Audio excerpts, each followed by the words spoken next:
Hello friends, आज के इस वीडियो में हम क्लास 4th हिंदी का PT2 का सैम्पल पेपर सॉल्व करेंगे। आपके पेपर का सबसे पहला पार्ट है पठन, जिसके अंदर आपको एक गद्यांश दे रखा है। गद्यांश को पढ़ना है, अंडरस्टैंड करना है, फिर जो क्वेश्चन दे रखे हैं उसका आंसर आपको गद्यांश के अंदर से करना है। आपके सामने प्रश्न है, निम्नलिखित गद्यांश को पढ़कर उत्तर दीजिए। एक समय की बात है कि कबूतरों का एक दल आसमान में भोजन की तलाश में उड़ता जा रहा था। कबूतरों का सरदार चिंतित था क्योंकि कबूतरों के शरीर की शक्ति समाप्त होती जा रही थी। तो यहाँ पे आपको बताया गया है कि एक बार क्या होता है कि कबूतरों का एक ग्रुप, दल का मतलब होता है ग्रुप, आसमान में भोजन की तलाश में उड़ता हुआ जा रहा था। लेकिन जो कबूतरों का सरदार था वो बहुत ज़्यादा टेंशन में था, क्योंकि उसको पता है कि कबूतरों को बहुत ज़्यादा भूख लगी है और भूख की वजह से उनके शरीर की शक्तियाँ धीरे धीरे समाप्त होती जा रही है। दल का युवा कबूतर सबसे नीचे उड़ रहा था। युवा का मतलब होता है सबसे जवान, तो कबूतरों का जो ग्रुप था उसमें सबसे जवान कबूतर नीचे उड़ रहा था। भोजन नजर आने पर उसे ही बाकी दल को सूचित करना था। तो जो युवा कबूतर था उसकी ड्यूटी थी कि जब उसको भोजन नजर आए तो वो बाकी कबूतरों को इन्फॉर्म करे कि यहाँ पर खाना है। तो जब कबूतरों का दल उड़ता हुआ जा रहा था तो युवा कबूतर को एक खेत के अंदर बहुत सारा अन्न नजर आया। अन्न का मतलब होता है अनाज। तो उसने कबूतरों के सरदार को कहा, चाचा नीचे खेत में बहुत सारा दाना बिखरा पड़ा है, हम सबका पेट भर जाएगा। सरदार ने कबूतरों को नीचे उतरकर खेत में बिखरा दाना चुगने का आदेश दिया। सारा दल नीचे उतरकर दाना चुगने लगा। वास्तव में वह दाना पक्षी पकड़ने वाले एक बहेली ने बिखेर रखा था।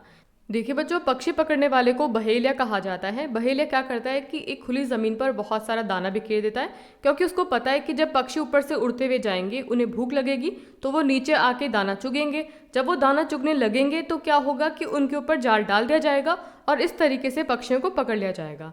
तो इस बहेली ने क्या किया, बहेली ने जाल को पेड़ पर तान रखा था। जैसे ही कबूतर दल दाना चुगने लगा, जाल उन पर गिरा। सारे कबूतर फंस गए। कबूतरों के सरदार ने माथा पीटा, ओह, यह तो हमें फंसाने के लिए फैलाया गया जाल था। तो देखिए किस तरीके से भूखे कबूतर अनाज के चक्कर में एक बहेले के जाल में फंस गए। अब जो आपने गद्यांश पढ़ा है उसके प्रश्न उत्तर करेंगे। आपके सामने पहला प्रश्न है, आसमान में कौन से पक्षी उड़ रहे थे? तो इसका उत्तर होगा आसमान में कबूतर उड़ रहे थे। अगला प्रश्न है, कबूतरों का सरदार चिंतित क्यों था? तो इसका उत्तर होगा कबूतरों का सरदार इसलिए चिंतित था क्योंकि भूख की वजह से कबूतरों के शरीर की शक्ति समाप्त होती जा रही थी। अगला प्रश्न है, नीचे कौन सा कबूतर उड़ रहा था? तो इसका उत्तर होगा नीचे युवा कबूतर उड़ रहा था। अगला प्रश्न है, युवा कबूतर को खेत में क्या नजर आया? तो इसका उत्तर होगा युवा कबूतर को खेत में बहुत सा अन्न नजर आया। अगला प्रश्न है, कबूतरों के सरदार ने क्या कहा? तो इसका उत्तर होगा कबूतरों के सरदार ने कहा, ओह, यह तो हमें फंसाने के लिए फैलाया गया जाल था। अगला प्रश्न है, नीचे दिए गए पठित पद्यांश को पढ़कर प्रश्नों के उत्तर लिखिए। तो देखिए बच्चों, आपके सिलेबस के अंदर जो पोयम है उसका ये पार्ट है, इसको पढ़कर आपको प्रश्नों के उत्तर देने हैं। किसने बटन हमारे कुतरे, किसने स्याही को बिखराया, कौन चट कर गया दुबक्कर, घर भर में अनाज बिखराया। तो आपसे पूछा जा रहा है कि ऐसा कौन सा जानवर है जो कि हमारे बटन कुतर देता है, हमारी स्याही को इधर उधर बिखेर देता है, हमारे घर के अंदर दुबक्कर वो अनाज को खा जाता है और पूरे घर में उसको अनाज को बिखेर देता है। दोना खाली रखा रह गया, कौन ले गया उठा मिठाई, दो टुकड़े तस्वीर हो गई, किसने रस्सी काट बहाई। देखिए बच्चों, आपके सामने यहाँ पर ये फोटो दे रखी है। इस कटोरी को कहा जाता है दोना। तो देखिए आपसे कहा जा रहा है कि कौन सा ऐसा जीव है जो कि हमारे घर के अंदर घुस के दोनों के अंदर से मिठाई को उठा के ले जाता है और दोना खाली रह जाता है और रस्सी को भी काट देता है, जिस वजह से तस्वीर के दो टुकड़े हो जाते हैं। कभी कुतर जाता है चप्पल, कभी कुतर जूता है जाता, कभी खलीता पर बन आती, अनजाने पैसे गिर जाता। कभी कहते हैं कि कौन ऐसा जीव है जो कि हमारे चप्पल जूते को कुतर जाता है, कभी खलीता पर बनाती। खलीता का मतलब होता है जेब, मतलब कि पॉकेट। तो कभी कभी वो जीव हमारी पॉकेट को भी कुतर देता है, जिस वजह से क्या होता है कि जब हम कभी अपने पॉकेट में पैसे डालते हैं तो पैसे अनजाने में ही गिर जाते हैं। हमने अभी जो कविता पढ़ी है उसके प्रश्न उत्तर करेंगे। पहला प्रश्न है, कौन कविता के कवि का नाम क्या है? तो आपको बताने की जो कविता है कौन, इसके कवि का नाम क्या है? आपके सामने ऑप्शंस हैं, सोहनलाल द्विवेदी, रामधारी सिंह दिनकर, महादेवी वर्मा। तो इसका उत्तर होगा ऑप्शन नंबर 1, सोहनलाल द्विवेदी। अगला प्रश्न है, मिठाई शब्द का तुक वाला शब्द पहचानिए। अब आपके सामने यहाँ पर शब्द दे रखा है मिठाई, इसका आपको राइमिंग वर्ड पहचानना है। जैसे कि आपके सामने ऑप्शंस हैं, लड़ाई, खटास, नमक। तो मिठाई का तुक वाला शब्द क्या होगा? मिठाई, लड़ाई। तो इसका उत्तर होगा हमारा ऑप्शन नंबर 1, लड़ाई। अगला प्रश्न है, इस कविता में किस जीव के बारे में बात की गई है? अब आपसे प्रश्न पूछा जा रहा है कि जो हमने कविता पढ़ी है कौन, इसके अंदर किस जानवर, किस जीव के बारे में बात की जा रही है? आपके सामने ऑप्शंस हैं, चूहा, बिल्ली या फिर कुत्ता। तो इसका आंसर होगा ऑप्शन नंबर 1, चूहा। अगला प्रश्न है, खलीता का क्या अर्थ है? अब आपसे पूछा जा रहा है कि जो शब्द है खलीता, इसका मतलब क्या होता है। आपके सामने ऑप्शंस हैं टोकरी, जेब या फिर रुमाल। तो इसका उत्तर होगा ऑप्शन नंबर 2 जेब। अगला प्रश्न है अनाज का पर्यायवाची शब्द क्या है? अब आपको बताना है कि अनाज का पर्यायवाची शब्द क्या होता है। आपके सामने ऑप्शंस हैं सरिता, दिनकर या फिर अन्न। तो इसका उत्तर होगा ऑप्शन नंबर 3 अन्न। आपके पेपर का अगला पार्ट है लेखन, जिसके अंदर आपसे पोयम और चैप्टर में से क्वेश्चन पूछे जा रहे हैं। पहला प्रश्न है पड़क्कू को एक दिन किस बात की चिंता हुई? तो इसका उत्तर होगा पड़क्कू को एक दिन यह सोच की चिंता हुई कि कोल्हू में बैल बिना चलाए कैसे घूमता है। अगला प्रश्न है धनी बिन्नी की देखभाल कैसे करता था? तो इसका उत्तर होगा वह बिन्नी को हरी हरी घास खिलाता था, उसके बर्तन में पानी डालता था, उसे आश्रम में घुमाता था और उससे बातें करता था। अगला प्रश्न है चुन्नू ने दाल को पहले खट्टा और मीठा क्यों बताया? तो इसका उत्तर होगा चुन्नू ने मुन्नी और लड़कियों को चिढ़ाने के लिए पहले तो दाल को खट्टा बताया, पर मुन्नी के गुस्से से देखने पर डर के मारे उसे मीठा बताया।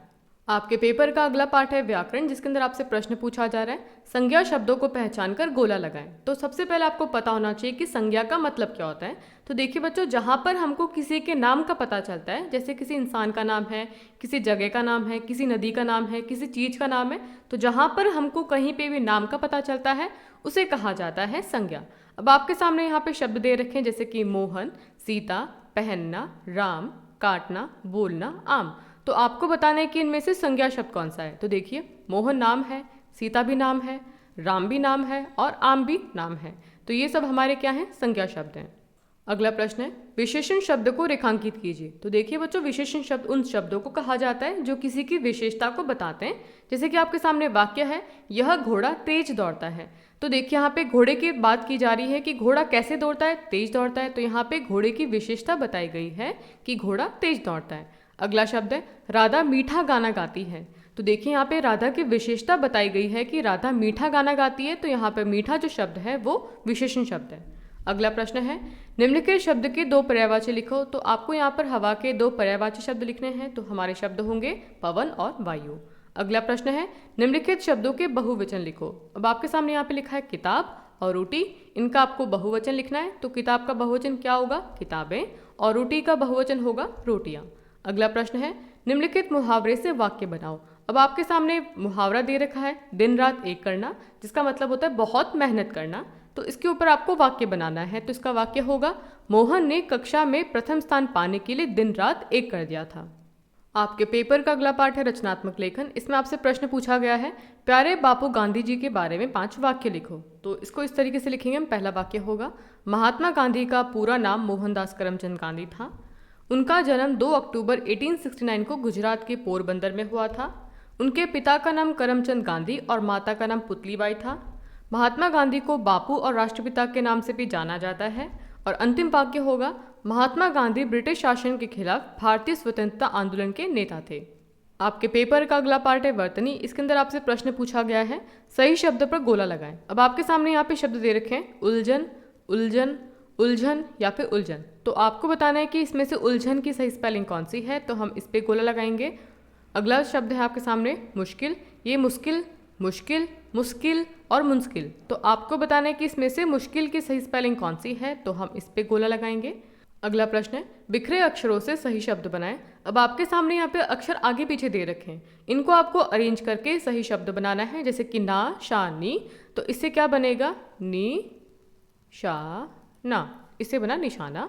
अगला अक्षर है हमारा च, क, न, अ। तो इससे क्या बनेगा? अचकन।